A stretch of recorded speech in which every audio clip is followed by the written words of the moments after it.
Violent crime is up. Property crimes are up over the last couple of years by 40%. I feel we need more in-view patrol. We need more patrol cars out there, more deputies out there, so that people know that they're not going to be able to get away with this stuff. That's going to take money, right? Where's the money coming from? Well, again, through my experience with my other agency that I work with, I've gotten real good at building bridges with politicians as opposed to tearing them down. I propose to work very closely with our Board of Supervisors and the new CAO, who I've had several conversations with so far. We're on board with a lot of things that we want to do together to increase the level of patrols and increase the level of people working within the department.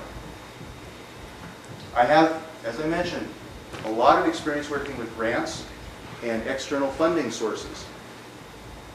I plan to put to use all of the talents, all the information, all the connections that I've made over the years to ensure that we get every single dollar that we can back into this county to protect you.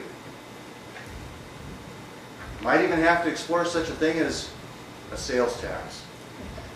Humboldt County did it. It seemed to be working really well over there. A lot of funding for the Sheriff's Department, and it was specifically to them. That might be something that we need to explore in further detail, and I'm willing to work on that with whoever groups, whatever groups come together.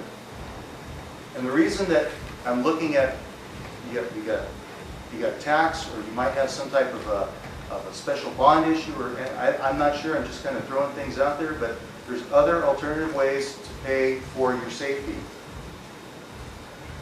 But without doing that, we're already paying the cost of crime. Because when you lose property, it's destroyed or lost. You make an insurance claim, so your insurance goes up. And if enough things happen, certain areas, their property values are going to start going down.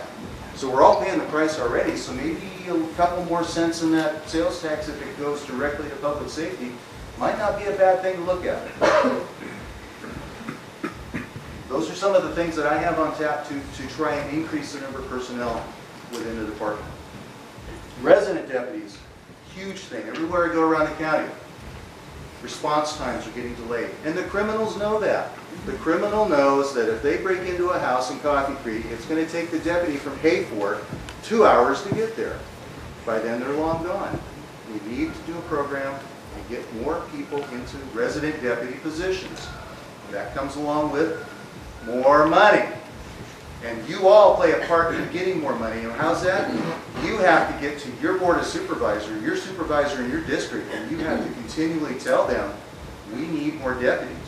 And then I can use that in conjunction with calls for service to show them that there's a need for more. To get additional personnel, in the past it's been Trinity County is one of the lowest paid for law enforcement in the state.